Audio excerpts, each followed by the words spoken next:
South Africans, what I'm about to show you will leave you absolutely stunned.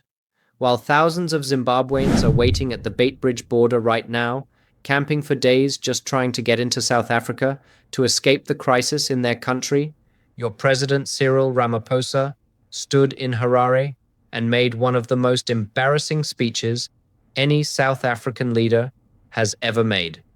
If you believe South Africans deserve to hear the truth without filters and without propaganda, just tap that like button right now.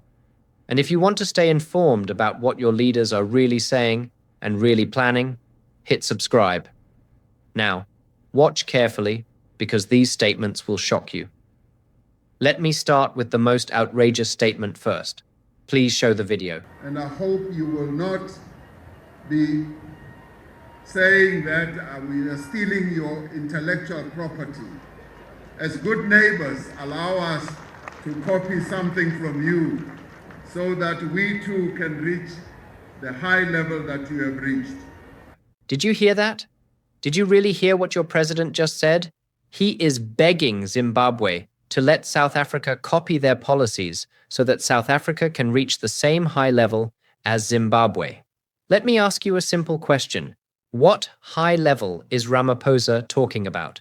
Is it the high level of having your currency collapse not once, but twice?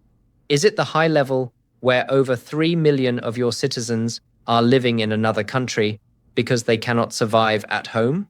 Is it the high level of 90% unemployment?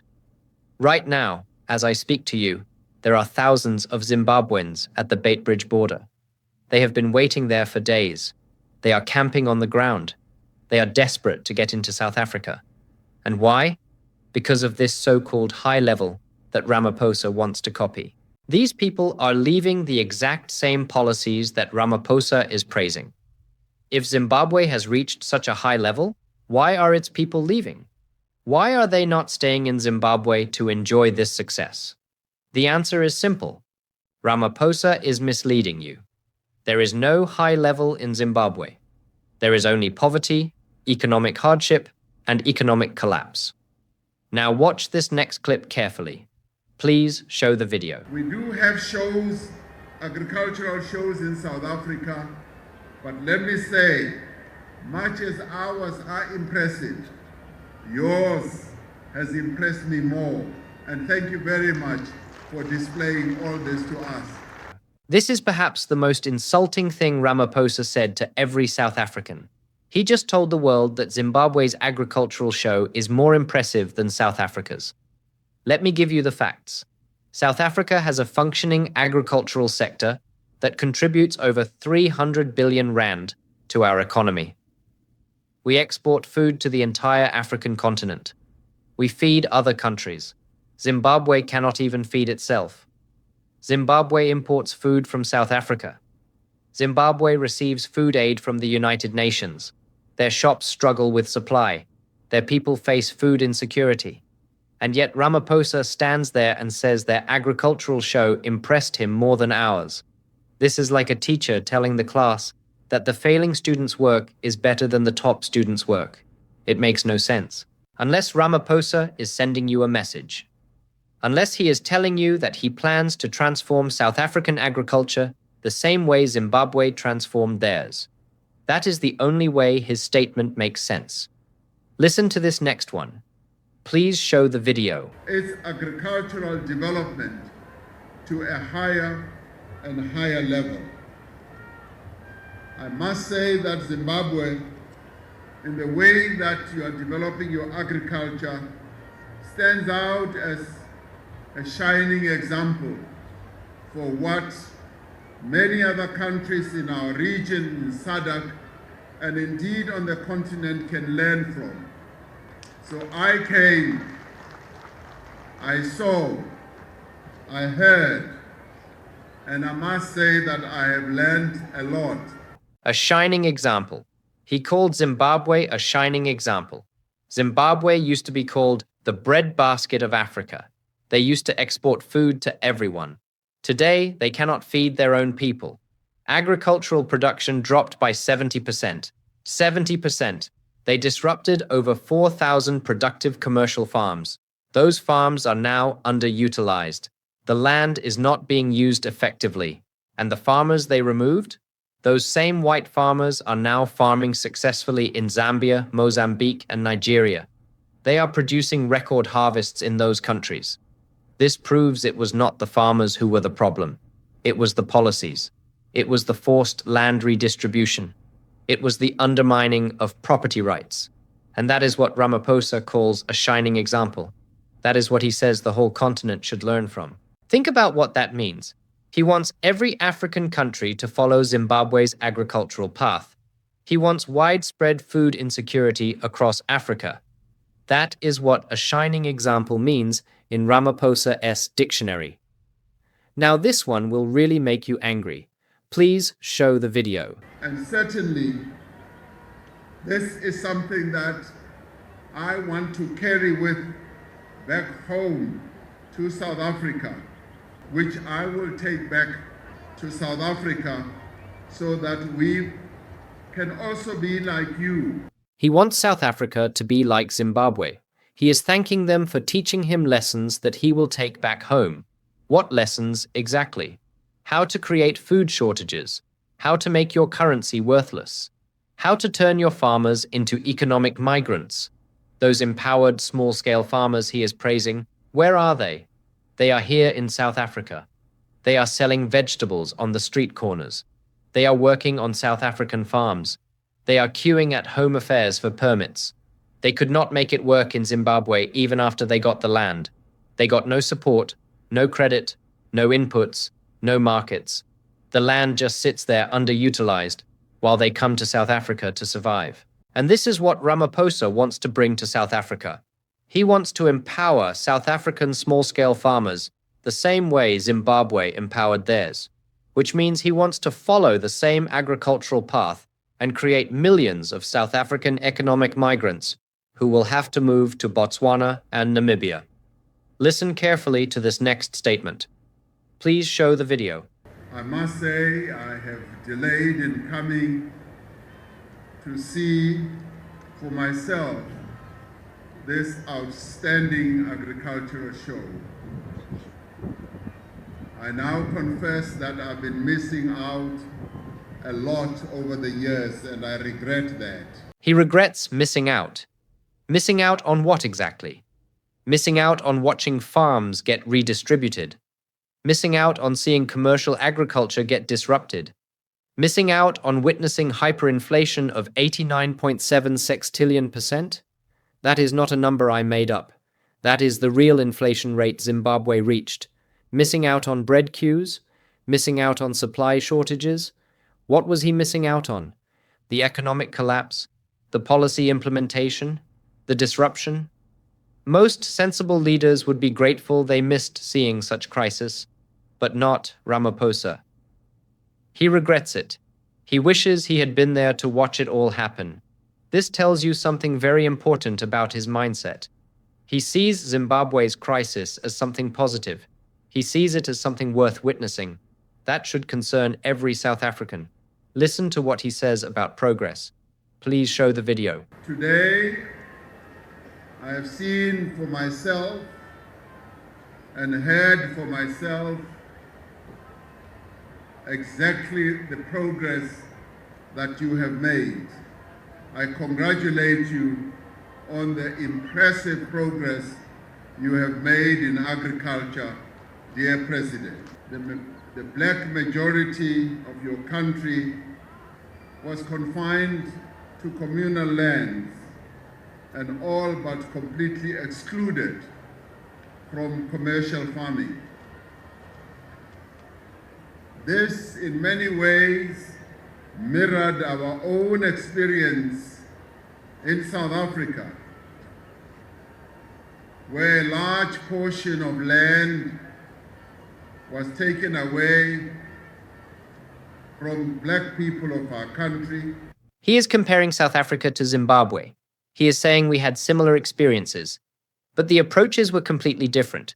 Yes, both countries inherited colonial land ownership patterns, but the reform methods diverged significantly. South Africa chose a constitutional framework. We chose negotiation and market-based transactions. We chose to maintain economic stability while implementing gradual reforms. Zimbabwe chose rapid transformation. They chose accelerated land redistribution. They chose swift policy implementation.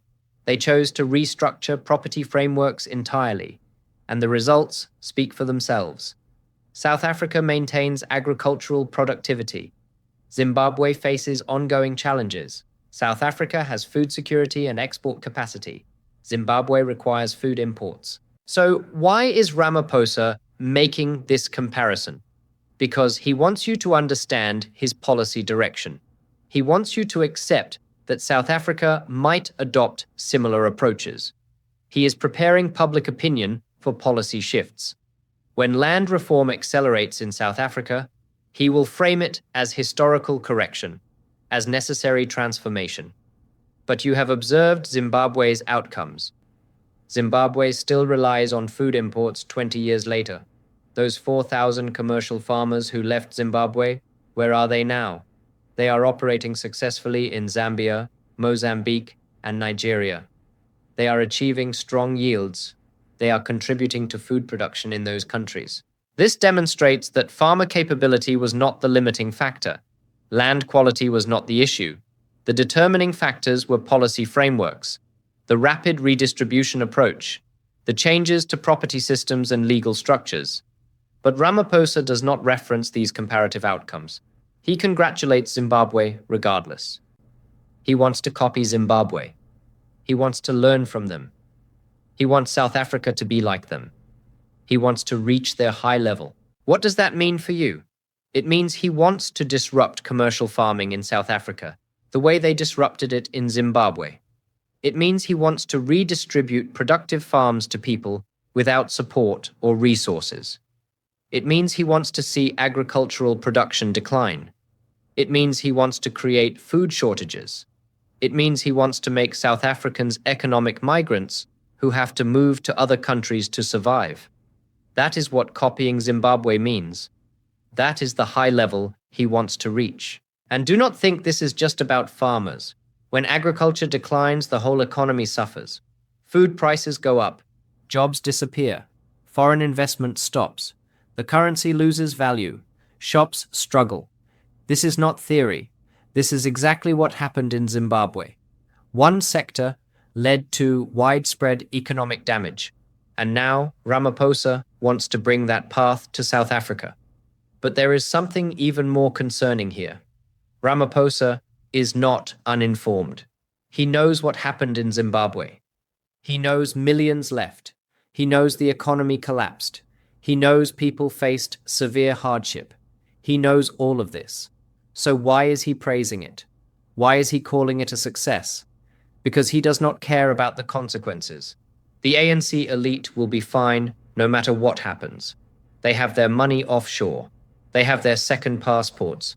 They have their exit plans. When South Africa follows Zimbabwe's path, they will fly to Dubai or London. It is you, the ordinary South African, who will suffer. You will be the one in the queue at the border trying to get into Botswana. You will be the one waiting for days hoping to cross. You will be the one watching your savings become worthless. You will be the one unable to feed your family. Look at those Zimbabweans at the border right now. That is your future if Ramaphosa gets his way. Those people had jobs once. They had homes. They had normal lives. Then their government undermined everything with the exact same policies Ramaphosa is now praising. And within a few years, they lost everything. Their money became worthless. Their jobs disappeared. Their savings vanished. They had no choice but to leave. Now they are at the South African border seeking entry. And what is Ramaphosa doing? He is standing in Harare, congratulating the government that caused this situation.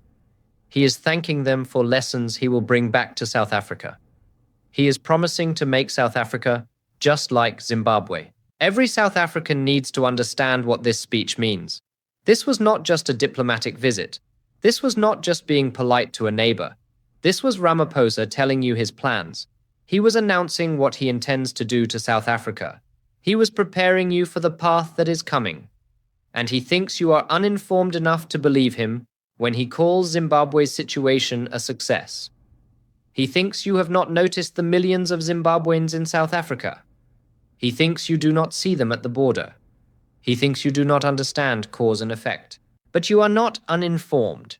You can see what Zimbabwe has become. You can see the Zimbabweans in South Africa working any job they can find, because there is nothing back home. You can see them sending every rand they earn back to their families, because the situation is so dire. You know the truth. Zimbabwe is not a shining example. Zimbabwe is a warning. It is a warning of what happens when populist politicians undermine property rights and the rule of law in the name of empowerment. It is a warning of what happens when governments redistribute productive assets to people without support. It is a warning of what happens when ideology trumps economics. And now your president wants to ignore that warning. He wants to repeat Zimbabwe's mistakes. He wants to drive South Africa down the same path. And he is telling you this openly. He is not even hiding it anymore. He went to Zimbabwe and praised their situation publicly. He called it impressive and a shining example. He said he learned a lot and wants to copy them.